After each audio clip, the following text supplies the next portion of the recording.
Hello guys, how are you? My name is Godnos Danama.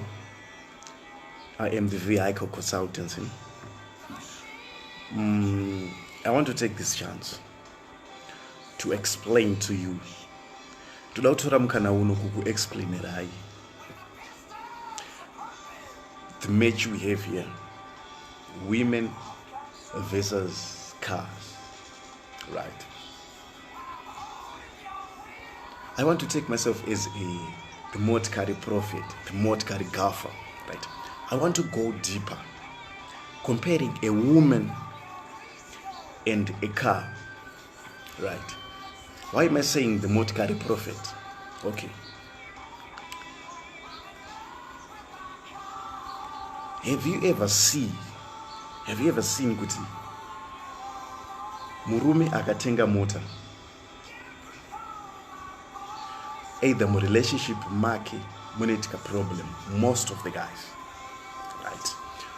Or mukadzi akatenga mota mu relationship make mostly munomboitika a friction that moment.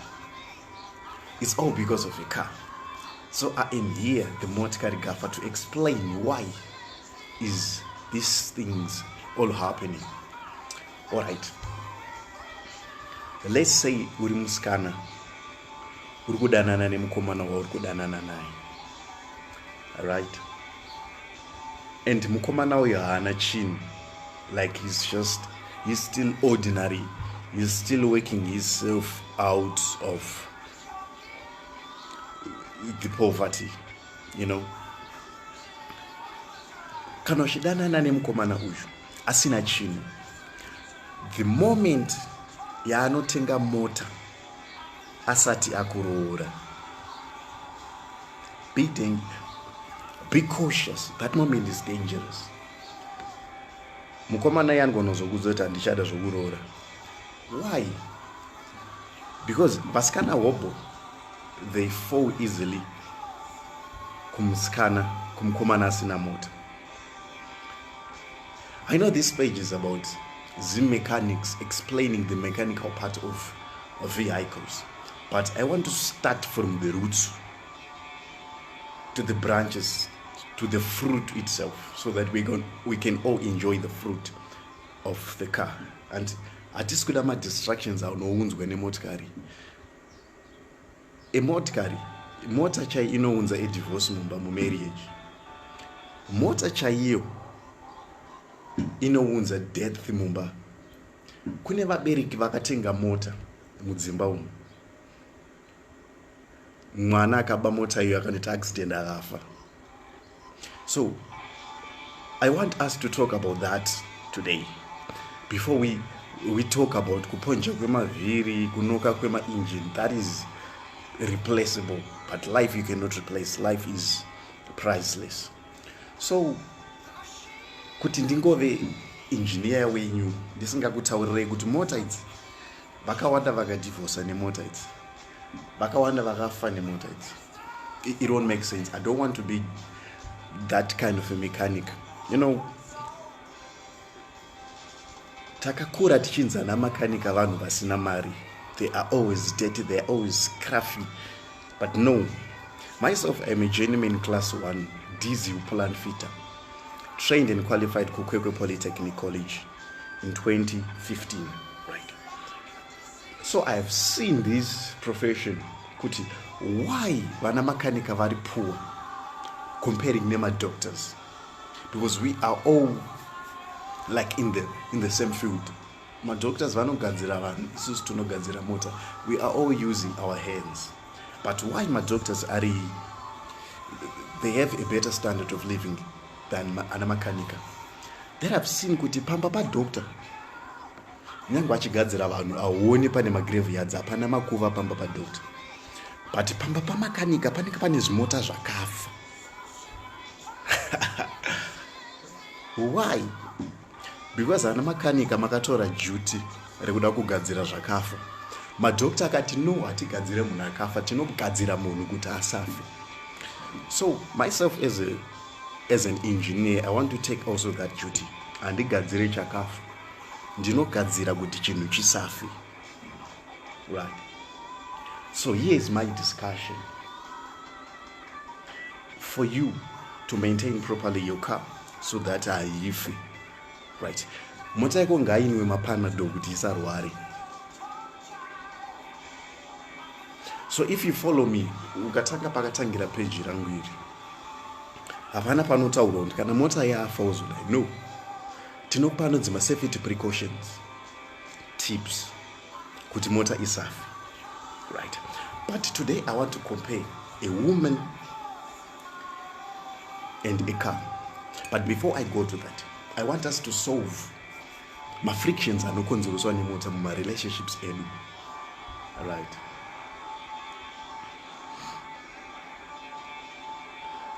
Many people, they buy vehicles for different reasons. Izvozvo hazvina basa nesu, because vamwe vanotenga ma-sport cars for different reasons. Vamwe vanotenga ma-executive cars for different reasons.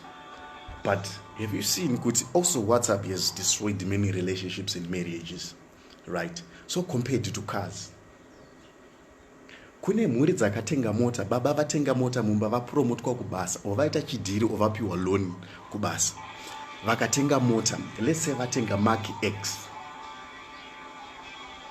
right? Then baba ava vakatadza self-control, cannot kuchuza mota, vakapedzesera mota iyoyoyo yakuunza ma disturbances mu marriage, because girls nowadays, they follow mota. But vasikana mazanoda vakomana vane mota because they are evident kuti they are making it in life, they are well up, other than vamwe vasina mota. So ukasave careful, mota inokudestroy a marriage, right?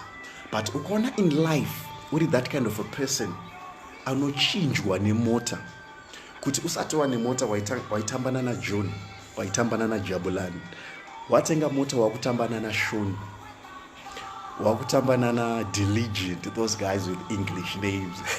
Okay, I'm just saying. But ukaona ma life motikari yako, if you are defined by the car that you drive, you are wrong. You are driving that car for the wrong reason. I urge you to sell that car. Ukaona uchifila kuti mota yako iri add a value to you, you don't deserve to own a car, right? Because ndimi type vanhu kuti makaenda kurufu nemota, you don't assist vanhu parufu ipapa, mutakure vanhu nemota dzenyu.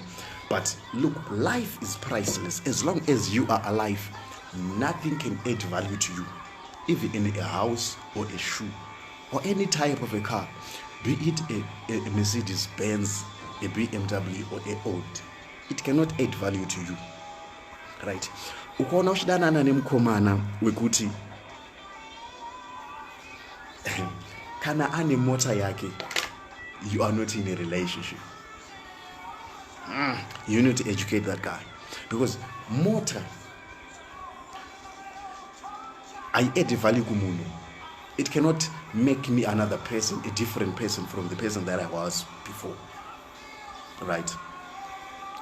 Then same as vasikana. Have you ever seen kuti vasikana vano drive a motor vasati varohwa, kurohwa kwavo kunonetsa, because they think they have an extra value on them because they are driving. They think they have made it in life just because they are driving a certain car, be it a company car or the car they have bought for themselves. So vasikana, be careful nemota. And vabereki pamunotenga mota idzi, you know, vana vechikoro vakomana, they call themselves mabowlers, vanofamba nemota, right? So mukatenga mota, just make sure the kids and the cars, they are in a good relationship, because mwana ati accident akafa, mota dzinouraya, right? Insurance I replace a life, replace a motor.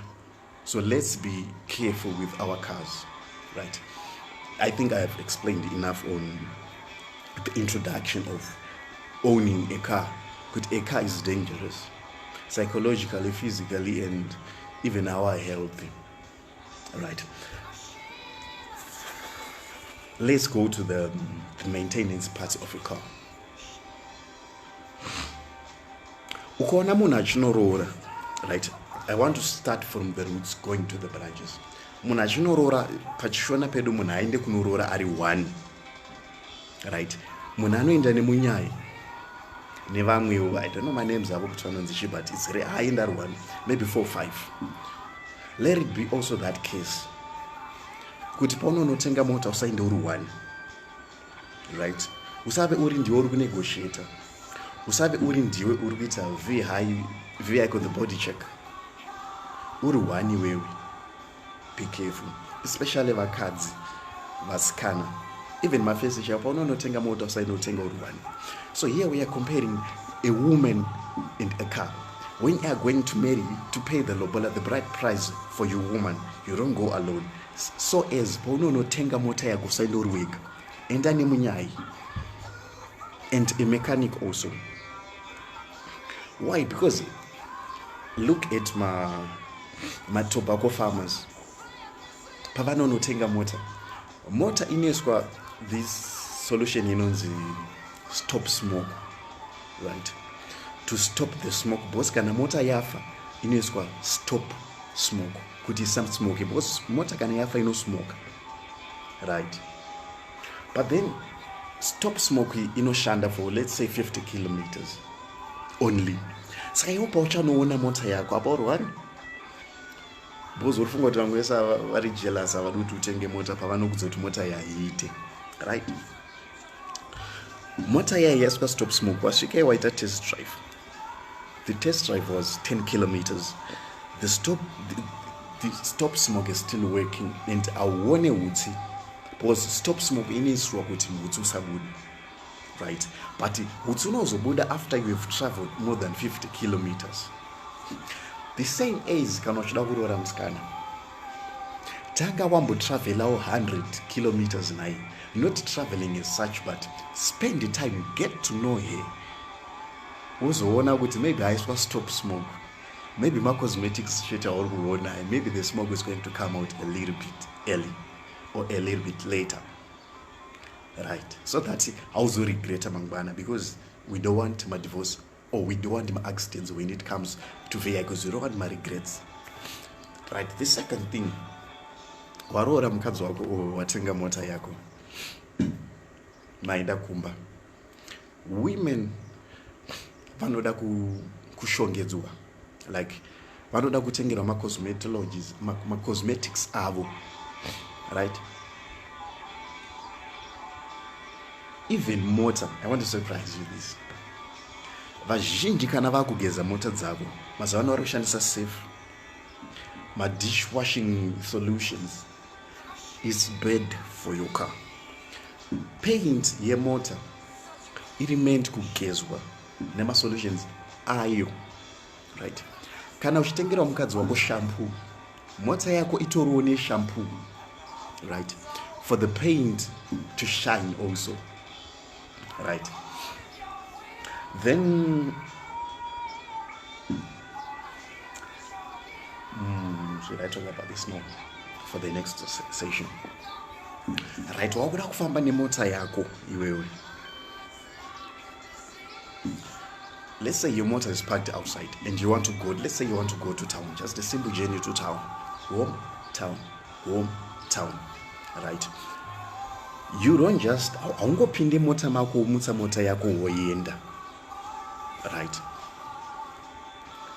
The first thing I want to teach you here is the keys, right? Wapinda mumba, I don't know where your keys stays. Watora ma keys akwe mota, right? Waenda wabairira pa ignition. But let's talk about keys first. Let's talk about keys. Look, these keys. This is the ignition key. This is just a tank. Let's say a key holder. This one is just key yepadoye kumba, right? You see 3 things here. Simple. Pa mota yako iwewe, pa ignition panopinda key paipai, pari sensitive, because mota dzipindira nema keys, so they remain sensitive enough to sense kuti key yaiswa pa yaizi yepo onde yepo, right? So pa key pako usaise a bunch of keys ipapo. We just want to see the main key, the key holder, and the third key only. That's enough. Why? Because okay, it's a bunch of keys. Let's say 10 keys. Key yepa garage, key yepa dining room, key yekubasa, key yezvakawanda wanda ipapa. Paunobairira pa key ignition. Pauchamutsa mota yako ukatanga kufamba ni mota yako. You know maroads edu ane potholes, right? So the key iri mu ignition. Pama potholes pape inenge chibamba bamba chitongera kubuda iri kupinda chibamba bamba chitongera kubuda ichipinda. Parotokonzereka friction. At the end of the whole iri kupinda the key richakurisa, so that any key is going to unlock, is going to start your car. So be careful, right? Then you start your car. Then before you start your car, chimboitawo roam around your car. Chimbotenderera pamota yako uone kuti, you know vana, if you have mota iri high above the ground, vana vanotamba hide and seek. Mwana pinda kuseri kwevhiri upasi pemota, right? So check all that before. Even mbavha dzinoba manheru, unogona kuborerwa tank, mbavha dzoba fuel dzoenda, okuba vhiri rekumashure. Apa iwe wanonoka kubasa urongopinda mota womutsa mota. But aunomboona the situation of your car. Many accidents, they happen because matai ane different pressures, or the tire is over inflation or under inflation in here. So no consider the tire reporting just because in the morning you didn't do your checkup. All right, we are comparing women and cars. The same as your women. Before you go to your daily routine, you wake up, you eat your porridge, you go to work, you come back, you sleep.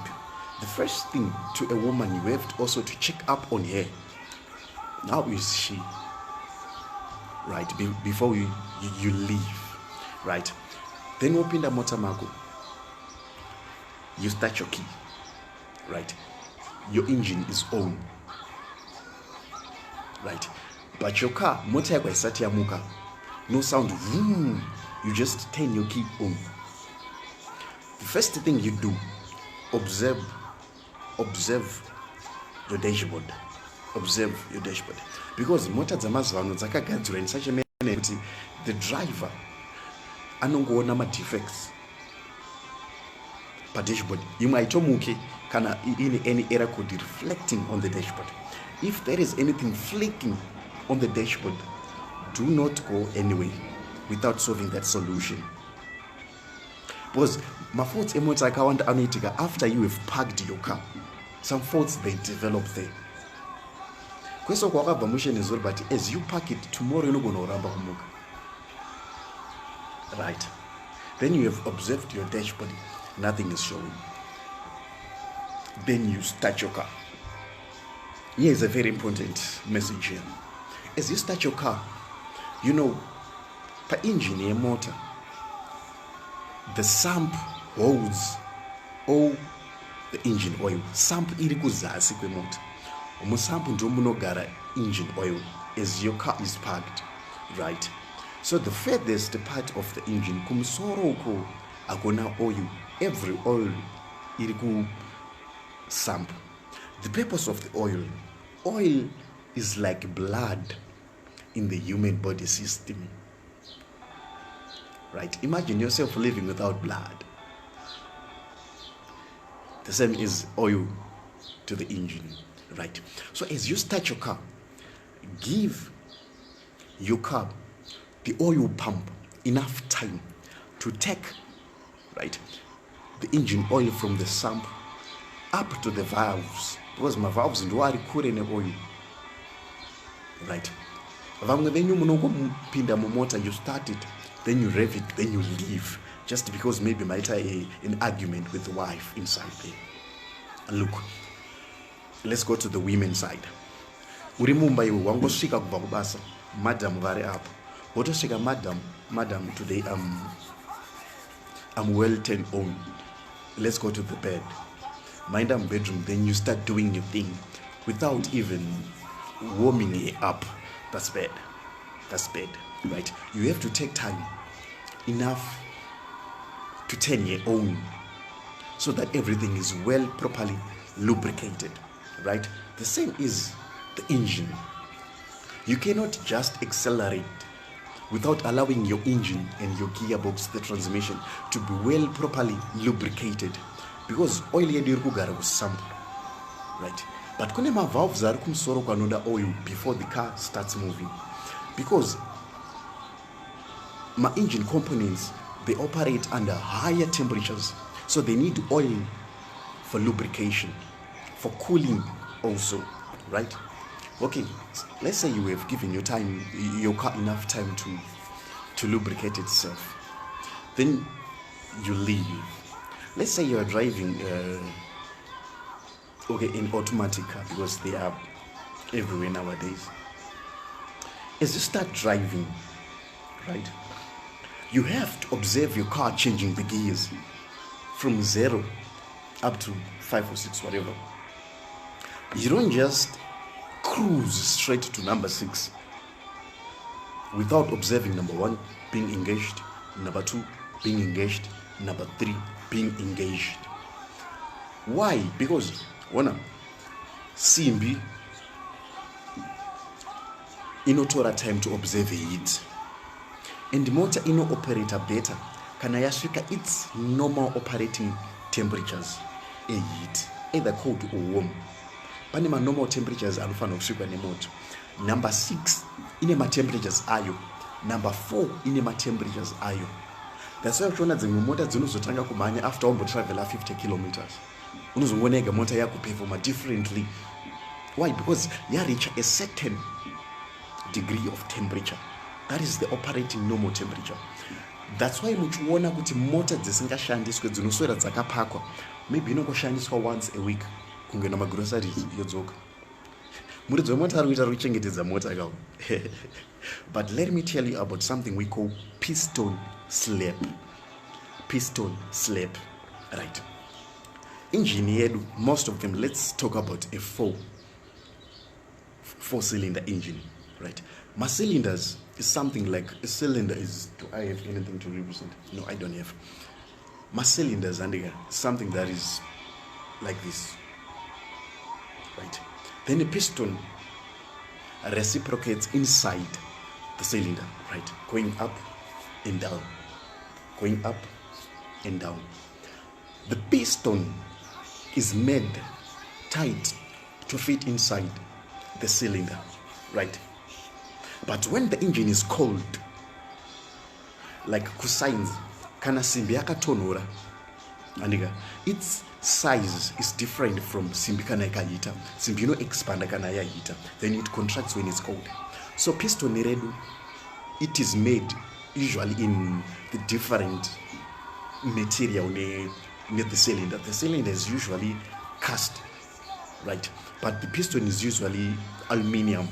Then aluminium responds very quickly to temperatures than cast, right?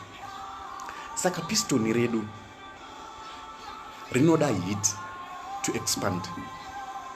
It takes coldness to recontract. Saka kana remu cylinder at first rinenge risina kufila the whole cylinder. Why? Because it needs higher temperatures for it to expand and tightly fit in the cylinder. Right? It's a general knowledge from a form 4 science subject, and we all agree, right? So imagine motor iringo drive for 10 kilometers from home to the supermarket and back, then it's switched off, waiting for the next shopping time, and the owner is saying it's a motor. But look, motor A isko operatwa to its operating temperatures, because by need to travel at 10 kilometers, I sat here reach its operating temperatures, then back and it's packed. Let's take it to the woman. I think all you men, you all agree with me. If you just operate your woman without reaching normal operating temperatures, then you say, I'm done, baby, I'm done. You're like noodles, you're like instant porridge. Just warm water, you are done. It's bad. also to the vehicles. We need to warm our vehicles enough so that they reach the normal operating temperatures. Then everything comes properly, right? I'm giving also the example of a woman so that we all understand. Kuti mota inoda romance before you start moving, right? The warming up phase. The second phase is you start operating it. Inoda kusvika normal operating temperatures, just like women. Women, they have to be turned on enough for them to reach their own operating temperatures. Then you are enough to be called a man, right? Or enough to be called a driver. Then you're operating your car. So tati motor inongo it is there for just to travel 10 kilometers and back is not healthy than a motor that travels. Why? Because when a piston slap, that means the sound ta ta ta ta piston ta ta ta ta. The piston is slapping into the what? Into the cylinder, because the piston is not isatra expander piston to fit in the cylinder. That's why motor maxen pone musa in my weird sounds. I know it because simply this started the expander up to the normal operating temperatures. Just like women, if you are operating a woman, this sound is different from the sound that was there as we when you started. When you know, munwangu operate on her operating temperature, right? Saka what I'm saying is not healthy. Why? Because I skumboshikwa pama operating temperatures ayo. Saka oil aisku yetwa pama operating temperatures. Fuel aisku burning pama operating temperatures. Mvura iri mu radiator or coolant aiskusvika pama operating temperatures. So everything is just a raw as you cannot enjoy that kind of a ride. That's why motor is going to have many engine problems because of that, right? Other than motor inosvika pama operating temperatures, right? Then gearing up tataura with motor, you have to start from 1, 2, 3, 4, 5. You don't just say 1, 2, 3, 4. Just like a woman, you don't just start being fast from nowhere. No, you start doing slow as you observe the sounds of the vehicle. As you also observe the sound of a woman, you can actually tell it's heating up. She's being turned on. Vehicle is being turned on. Then you keep on changing your gears. 1, clutch 2, clutch 3, 4, 5. Then you're cruising. Then you are a properly trained driver. Then we go to change down. You are about to stop. Let's say upon an emergency, you are about to stop. You don't just go up on my brake. My brakes, they are there for you to stop. The brakes are there for you to stop. But you can stop without using your brakes at first. Maybe go pensera. Right? Unotanga ne gear changing down. Right? Let's say we 6. Crash. Unosia mafuta. Right? Unosia the accelerator pedal. 6, 5, 4, 3, 2. My brakes. Then 1. Why is this all important? I know you know, and it looks like it's a general thing, but no. You cannot get this information from a VID inspector. Not tell me why do we need to warm up our car? Why changing down? Why? Those guys, they don't teach you because they just want your money and just want you to have a driving license. But I am here to be there for you in Panyai, right? Let's go first to a woman. You are done. You feel you are done. You're sweating and you are tired. You feel you are done making love with your woman. You don't just vibe up or to fake away. There is also a thing to be done there. What is it? Some say you cuddle up with her. You cuddle till mess them up ground, till everything is zero, till the temperature is back to normal. The normal science, integrated science or physics. Ukatora simbi ukaisa mumoto ikaita, let's say it's now 100 degrees, ukaibvisa moto mumoto ukangoikanda pane mvura iri kutonhora, mvura iri pa 10 degrees, what happens to the simbi? The simbi will crack. Why? Because there is an abrupt, an instant change in temperature. Simbi inotsemuka, right? Simbi inotsemuka if there is any instant change in temperature, just like motor yedu. Motor yedu, you have been operating at a normal operating temperatures that was good, but you've realized, oh, I need to stop here, right? You don't just stop and switch off your car, right? But you bring it to a stop properly. There is also a proper procedure. Per gearbox starter, you change down. What about for the engine? Washika Pamba, you have parked your car. Do not switch off your car that moment. Let it idle, let it cuddle for some few minutes. Pamota dzinema turbo charger, right? Turbo charger ndo iri kumusoro ku engine, right? Turbo charger ino-operate near the exhaust gases, right? Paunosvika uchimira, turbo charger ina mabrake, nothing stops a turbo charger. So turbo charger inoramba ichitenderera because mota yako yamira, but pana anonzi centrifugal forces ndo ekuti ukatenderedza chinhu ukachisiya on its momentum chinoramba chichitenderera, right? I don't have anything to kuita example, but ukatenderedza chinhu is it is going in its circles, wachisiyawo chinoramba chichitenderera chega because of those centrifugal forces, right? The same is turbocharger inoramba ichitenderera, but imagine engine wadzima engine, meaning there is no more oil going to the turbocharger. Then the turbocharger is turning. Then what is going to happen to that turbocharger?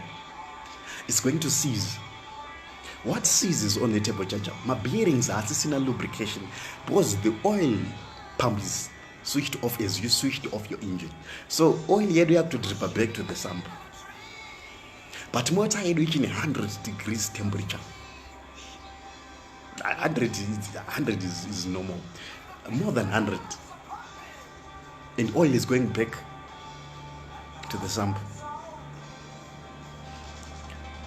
The turbo is wauraya turbo charge. That's why uchinzwa dzimwe mota dzinofamba dzichitonge dzikuridza muridzo. Then people say, wow, the turbo charge is malfunctioning. Is functioning. No, it's malfunctioning. Yakatofa. Chirikurira mabearings akasiza. Especially Mama Kombi. Check that. Then also to a woman, you are done making love. You don't just go, right? I'm going Basachi. No. Temperature you have to bring everything down back to its normal steady temperature, right? Then what happens? You switch off your engine.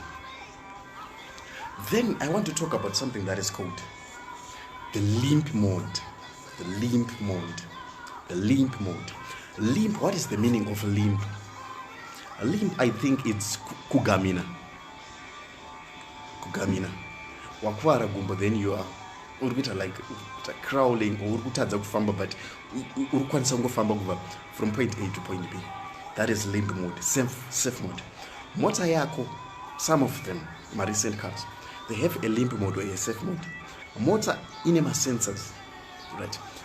If a sensor detects a problem is really that dangerous at that moment, send a signal to the ECU, right? Send a signal ikokoko. That bigger sensor, the computer box, do it will my signals, nemanguma sensors akawanda aya, right? Let's say sensor from the engine, and let's not be too deep or too particular. let's say as a general sensor from the engine, send a message in a computer book, wow, something is amiss, right? Accelerator pedal yedu iri controlled also to the computer box my recent cars. Saka iwo nyango ukatry kutsika mafuta sei mota yako aichapfure 50 kilometers per hour, because your computer box have realized that something is being said in a remote sensor, something is bad. So limp mode ndipo unaona kuti mota yako yasikugumira mu 50 kilometers per hour. You are trying to depress, you are trying to shift my gears, you are trying to do whatever the skill that you have, but mota yako yaipfure 50 kilometers per hour. Why? Because pane problem ya report. Saka mota inokupa 50 kilometers per hour for you to travel to the next garage, right? Your car is giving you a grace period. It's assuming that maybe we'll pack at a person. So it's giving you 50 kilometers per hour to travel to the next garage. But when they do manage, you force that car and start traveling every day with that car. No. Go to the next garage and consult your vehicle consultancy, right? So have you seen kuti mota dzamazivano kuti ife ndiwe not makanika ndiwe, and ukaona ana makanika vachibuda kusimbirira nekugadzira mota, unoona umwe makanika achitanzi ndinosevhisa magearbox. There is nothing like that. Those things, they are now cheaper that you can easily replace them. Why do we need to repair those things? Buy a new gearbox, $300 you can buy. Not good, I'm saying it's cheaper, but you cannot repair those things. They are irreparable because they are very sensitive to things, right? So have you seen kuti mota dzamazwana dzangoda precautions, maintenance before it happens? We all know kuti Coke is made of more sugar. Some they say 9 teaspoons of sugar. So if you consume them, you'll be knowing that I'm taking more sugar. A cigarette is hazardous to our health. It's written. Those are motors Amazon. You can prevent something. You can consult your mechanic before yafa. So I'm not there for kugadzira motor yakafa. Kuvhuriswa magearbox kugadzisa zvisingaite. I'm not there. I'm not a dead mechanic. I don't do dead cars. I warn you guys. Kuti a limp mode shandi. What does that sign mean? It will reflect about dashboard. Then we deal with that. Before work suit yangu isati yashiba. I don't do that.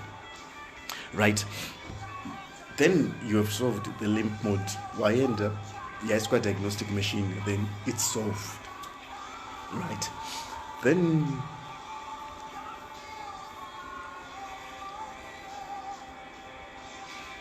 I think I have exhausted what I wanted to say, but the main issue that I wanted to elaborate here is warming up your car. And after driving it, let your car cool down. It's really reasonable. That is what I wanted to say here. So cheers for the next video. I think I'm going to explain that Pama science in my dashboard. Right. Use the vehicle gaffer, the motor car consultants. Ciao.